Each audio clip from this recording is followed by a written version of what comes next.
like as I said, we're going to talk about culture in a moment. That's what we're going to get to. I think everyone knows these two up here, but if not, I just want to give you a little bit of background. Brad Ramos is a two-time top 5 branch manager. He just finished his second branch.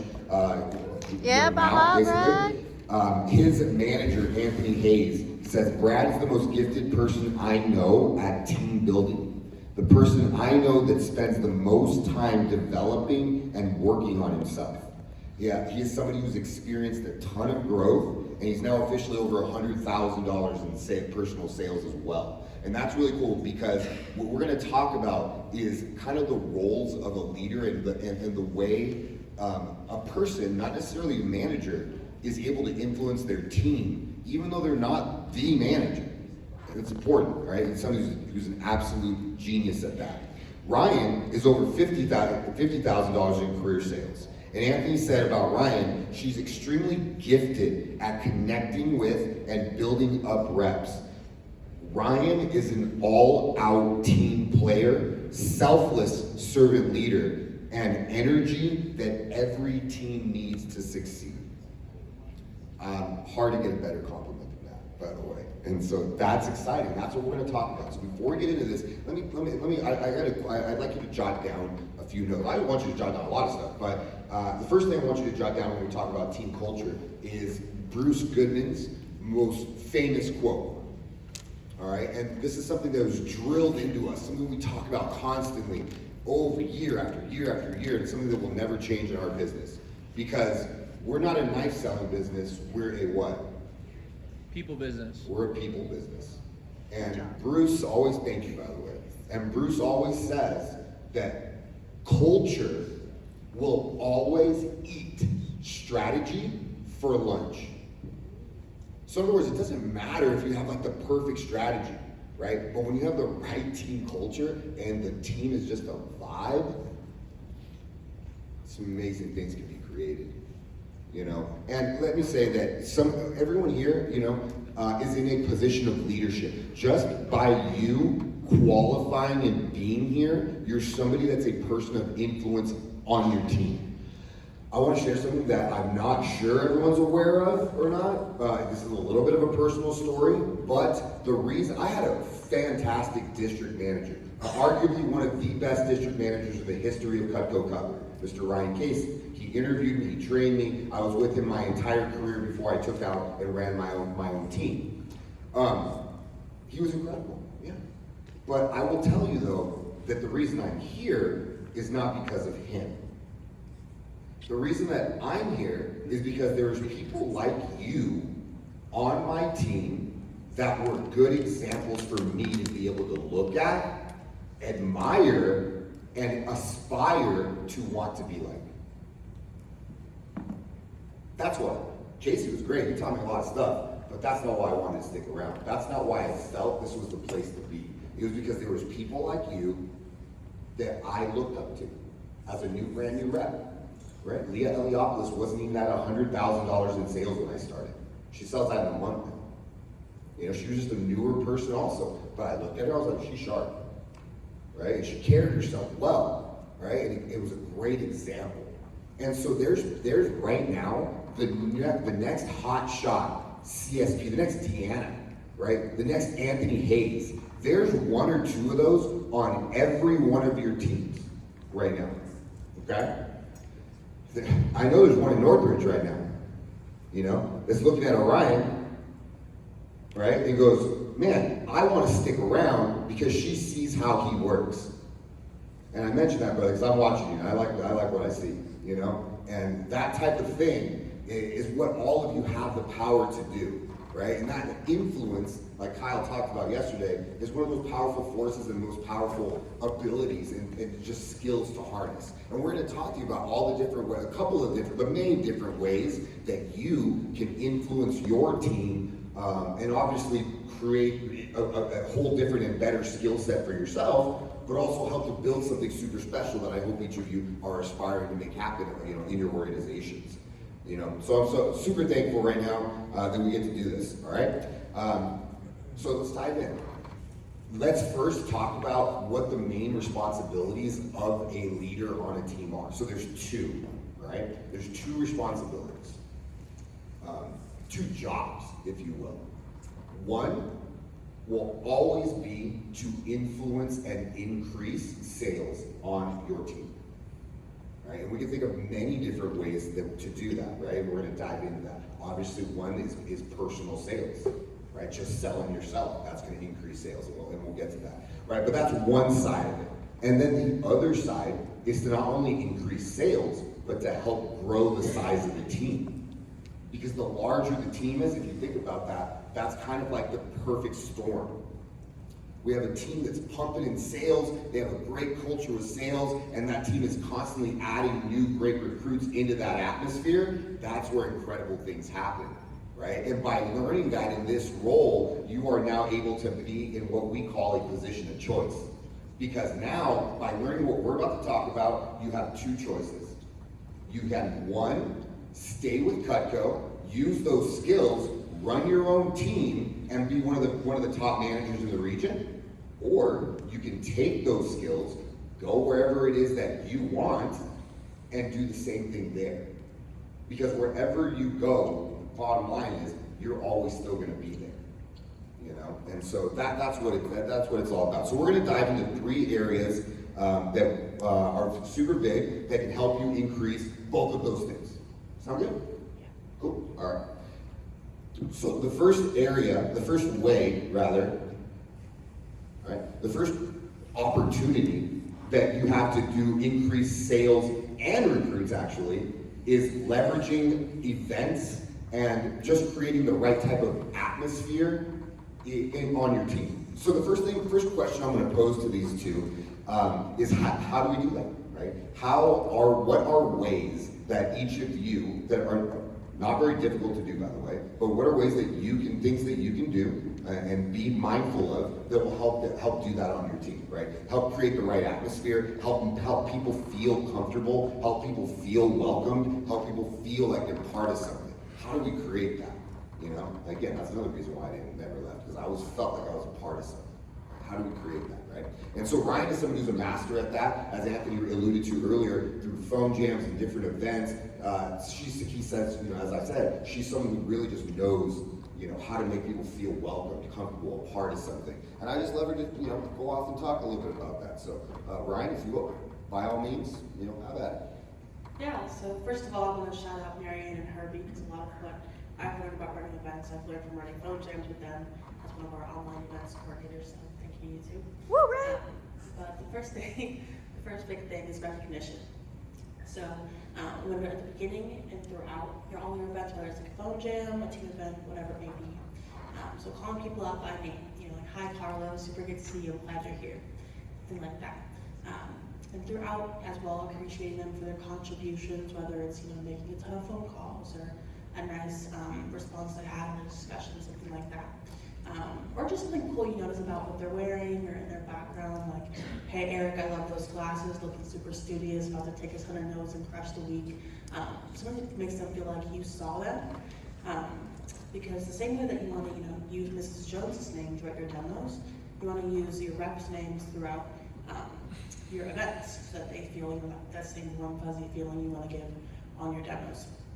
And you want to make sure that they know that you appreciate them, that they're part of a team, they matter. Because like we always say, you know, people don't, you know, care how much you know unless they know how much you care. You can run a super high quality event, but if they, you know, don't feel like they matter at all, they're just, you know, another cog in the wheel, they're just, you know, another number to you, they're not going to keep showing up. It doesn't matter all the work that you put in if they don't feel like they matter at all to you. Right? That's 2 big nuggets there before I let you out. I want to make sure no one got missed right there. That's great. First, the name. So if we're taking notes, the first thing she talked about is names, right? One thing a lot of successful managers always do is they make a goal to make sure they say every single person's name at least once during an event, or they recognize them. Well, can you do that virtually? Yeah. Can you do that in person? Yeah. So this translates both ways. So that was a great one. And the next thing she said that was genius was that people will you can run a brilliant, awesome event, but if it's no atmosphere, it's not set up the right way, it doesn't matter, the content means nothing. You can jot down the most important part of any function. If you're taking notes, the most important part of any function are the 15 minutes before the function and the 15 minutes after the function. Wait a minute, isn't the meeting the most important part? No, it's not. It's the 15 minutes before and the atmosphere that's created and what happens after that atmosphere is created. Huge. Let's go. Yeah, and I think something that Brad's gonna touch on here in a bit is you have to be able to give out energy as well. You have to give out the energy you want to get back from your reps. If you want the team event or the development or whatever to be at a 10, and you're giving it a 5, your reps are probably going to give you back like a 2. So you have to be that, you have to put in the prep before, where you can bring that energy and bring that, atmosphere yourself, and be with that like high energy bar for them to, aspire to hit, instead of just being like, okay, team event or Wednesday, whatever. You have to really bring that excitement and energy every time like it's your first one, so that they can, be excited as well. Perfect. And I appreciate that segue because that's where we're going to kick it over to Brad. She just talked about some very simple concepts that are very easy to do, but she also said something that Brandon said yesterday. In other words, you can't pour from an empty cup, right? You can't be there and do all these things for your people if your cup is empty. So Brad, I know that's something that we talked about. Feel free to share. How do we get in the right mindset? How do we do this? What are the goods on making sure our cup is full? Yeah, absolutely. So I love how you started over with everyone here is in a position of leadership. So kudos to you. Congrats on you being here, investing in yourself, taking the time out of your weekend, investing in yourself. That's great. Kudos to you. And so whether you're an assistant manager or not, in your office, in your organization, you don't need a title lead. Opposite of what Jay was saying earlier, yesterday with quiet quitting, do more than what's expected of you. Don't just do the bare minimum. If you want the next title, if you want to be an AM, an assistant manager in training, do more than what's expected of you, and people will take notice, especially your district manager. So as a leader in your organization, who wants to impact, inspire, coach, teach, mentor other representatives, like something that I love doing as well, you have to be in the right headspace. Kind of like how Gilbert just mentioned with Ben and Brandon yesterday, is you have to fill your cup first before pouring into others, before filling other people's cups. So you have to be in the right headspace, have the right mindset, the right emotions, the right positive attitude with that. So something that I love, what Anthony instilled in me, is don't let what happens outside of the business negatively affect you in the business. So the 5-minute rule, which I love, what she's instilled in me, is what Ben mentioned yesterday, is that it's not going to matter in 5 years. Don't let it bother you for more than 5 minutes. And like Ben mentioned, sometimes when you need more than 5 minutes, but it's taking those 5 minutes to moan about it, to complain, to worry. But after that, like we've heard the saying before, don't cry over spilled milk. Let it be. Move on.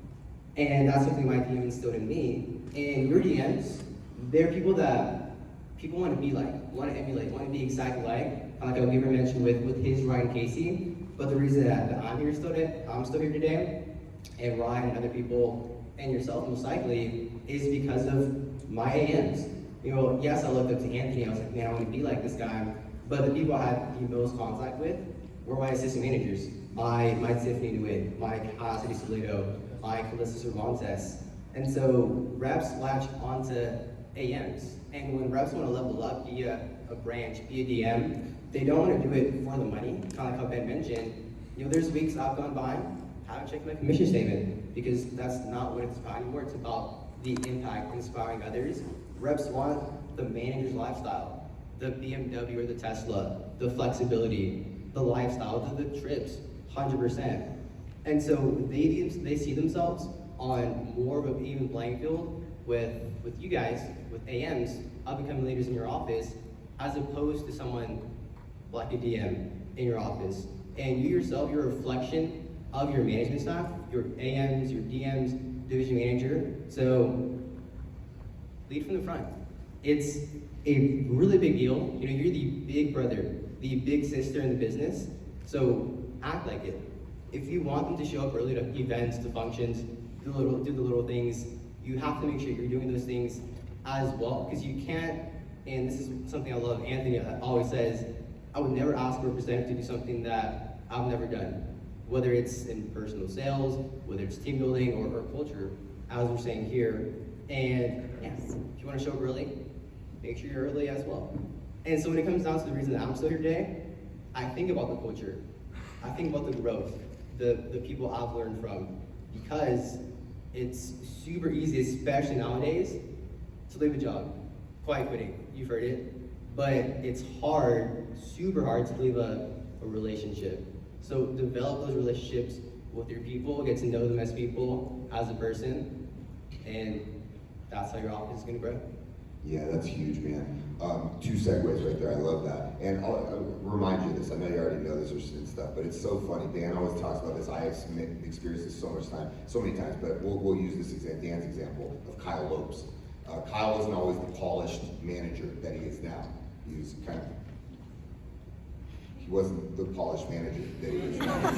And he always talks about this story about how Kyle, you know, he's at $10, $12, $15,000 for a push period as a new rep. He'd have a no sale and then come in the office, oh, nobody buys, and this job sucks, oh my God. And he's already at 15 grand for the push. And now does he really feel that way? No, he's a little, you know, and now if you think about it though, the new rep in the office looks at Kyle as he's like the best rep in the office, and he's coming in complaining when he's really not complaining, he's just running his mouth, right? And all of a sudden that rep goes, oh, he's the best. That he just said that nobody buys.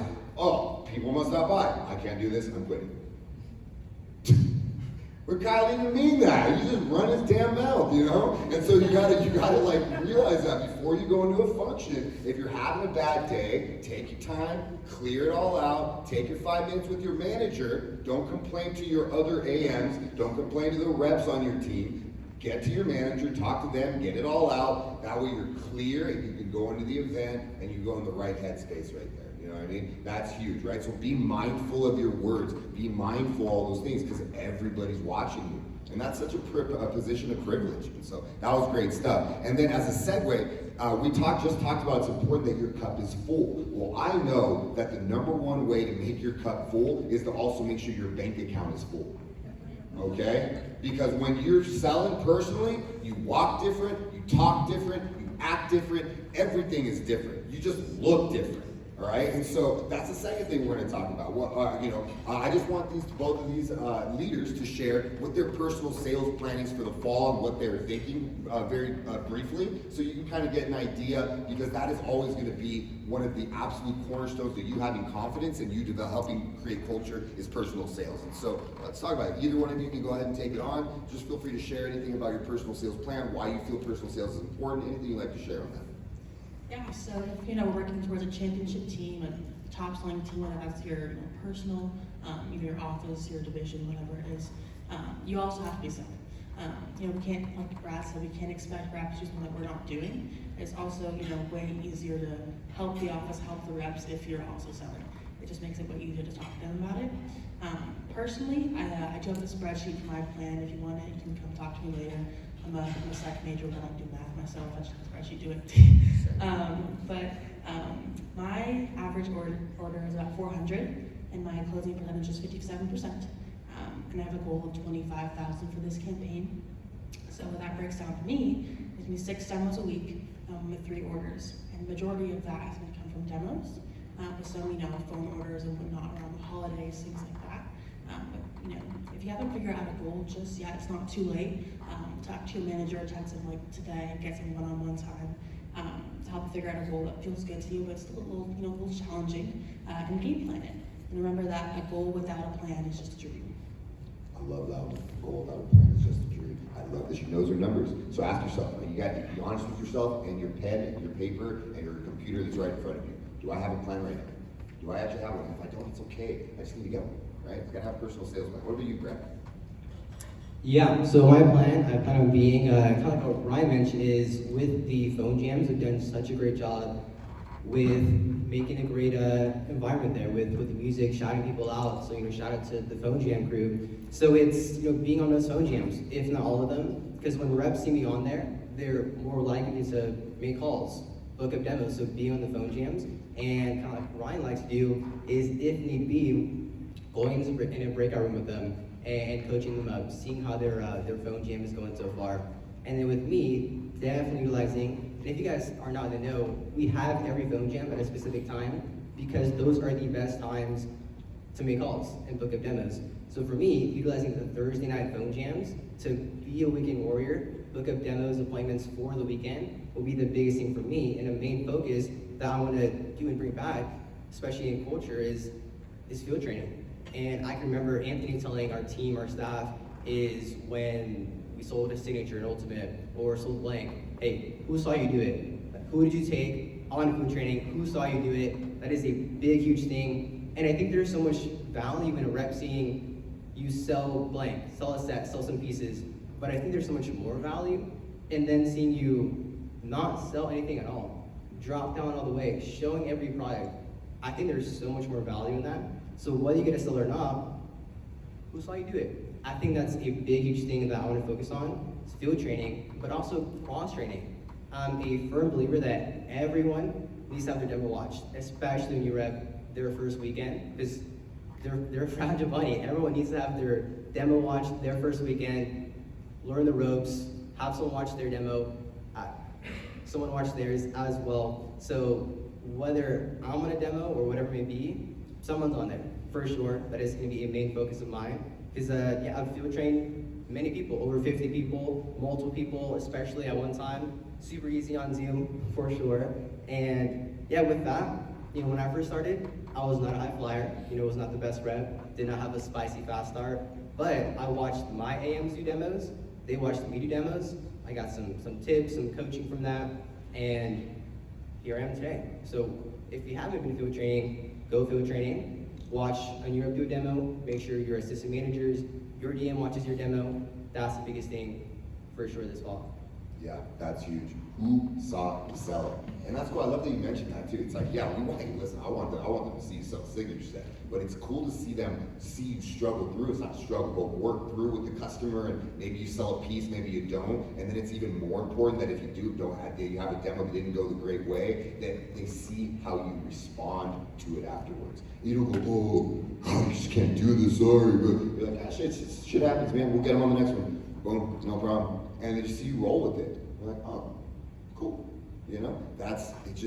It's everything. That's so big. Thank you guys. And then the last thing we'll have to touch on real quick, as we said, is the other side of the culture. The other side of culture that we want to touch, that we want to increase and create, is a recruiting culture. Because it's really a lot more fun when the teams are huge. When we have a huge team, everyone's selling together. It's exciting. That's fun. It's motivating for us as reps, and it's also inspiring for our team. And so, what are some ways, Ryan, you can lead us off. Brad, you can finish this one as well.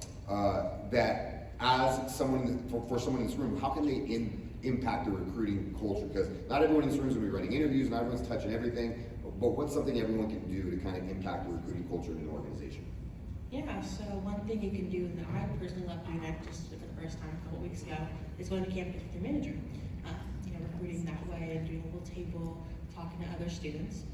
It's really cool just meeting and talking to people our age, and it helps you get that experience, kind of just like talking, freely without like a script in front of you, just learning how to talk to people, confidently about the job and everything. And you can talk to your manager and see if you can get some PR credit to the people that you end up recruiting and get yourself on a trip.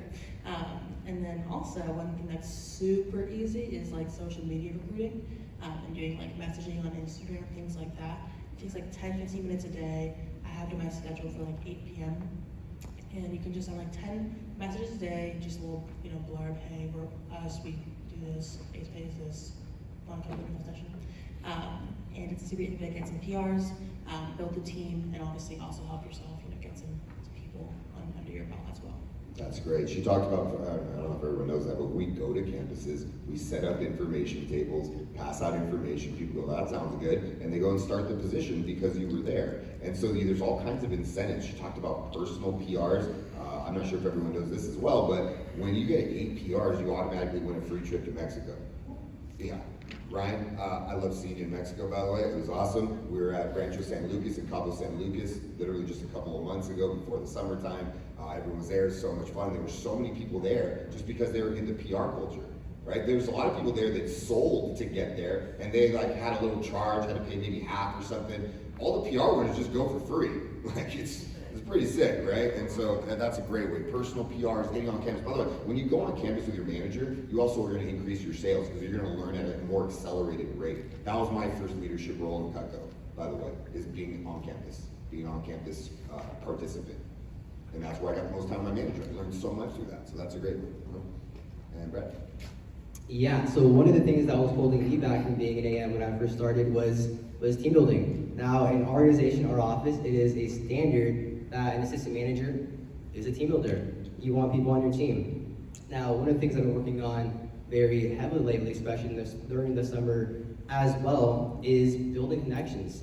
Building connections, building that trust with people on Instagram. So what I've been doing is finding individual pages, school pages on Instagram, whether it's your class of 22, class of 2026, and finding these pages and following them, friending them, building that connection with them.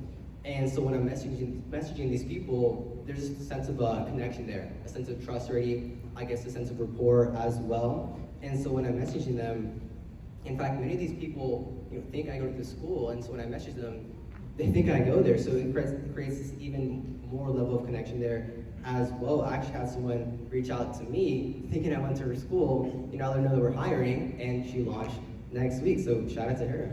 And another thing I've realized before is LinkedIn. Now, not too quite sure what the plan is with LinkedIn quite yet this fall, but similar to Instagram is, what does your page look like on Instagram, on LinkedIn? Is when you're reaching out to these people, what kind of first impression are you giving? Do we look like someone that they want to work for, that they want to work with? What kind of impression are we giving on social media?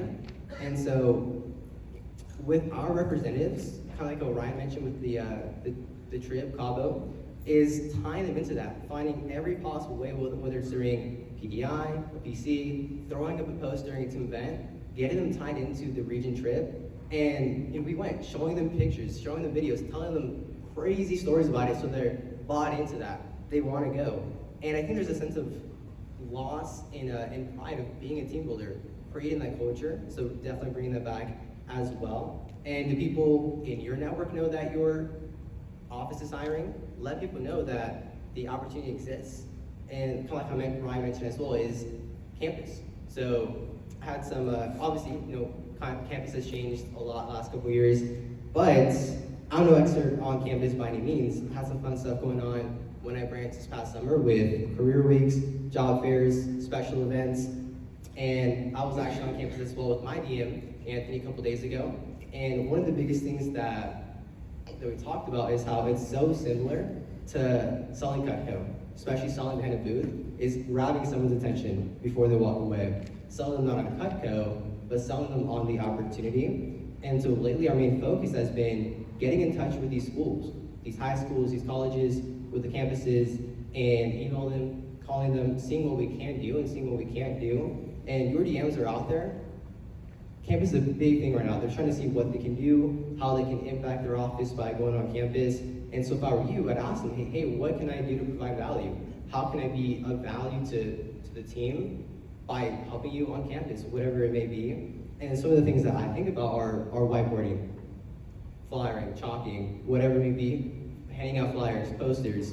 And so the best business owners, when you think about it, whether it's real estate, they're out there. You see their name literally everywhere. So people are gonna know that our office is hiring, that the opportunity exists.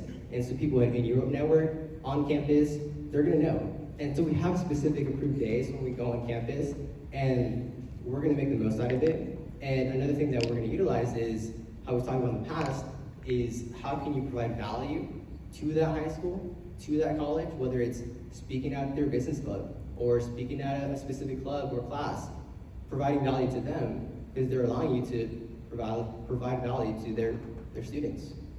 That's awesome. Very good. That's sweet. Okay, so from that, let's give them a round of applause. Thank you very much. To summarize, a question I get asked, I don't know, all the time for I don't know how many years, I always get asked, how did you get your job? I get that question all the time. And my answer is very simple. And Brad actually said it yesterday. The reason why I got my job is because somebody in my training class signed up to get $12 in base pay or 50% commission. I signed up to work for Cutco Cutlery, right? And that's why. And yeah, that's what these people are doing. And so if you want to summarize how to get the most out of what we just talked about, just go back, right? And go to your manager and say, these are the 3 things that they talked about. They talked about, number one, how to influence events and how to create the right atmosphere in team things. These are the things they talked about. Is there anything else I should be focused on? No, those are good. This one other thing too? Great, okay, cool. This is what my goals are for personal sales. Here's where I'm at. I'm kind of not all the way sure on how I'm supposed to do this. Can you help me finalize my personal sales schedule to make sure I know what I'm doing? Okay, do that, right? And then the third thing that we talked about was how we can influence recruiting for our team. These are the things they talked about. I don't know what that actually meant when we were talking about the career day. What is that? And clarify some of these things so that way you can go into a deeper dive with your manager in terms of how to do the things that we just talked about right there. Okay, so those three things are going to be the biggest: the team atmosphere, your personal sales culture, and lastly, how you can influence recruiting. And if you focus on doing those three things, you're going to be in a position of leadership, obviously, and you're going to make a huge impact in your organization. And so I know that that's not for everybody, but for those of you who got something out of this and run with it, it'll be really exciting to see where you and your team go. So thank you both again. I appreciate you. Give them a round of applause.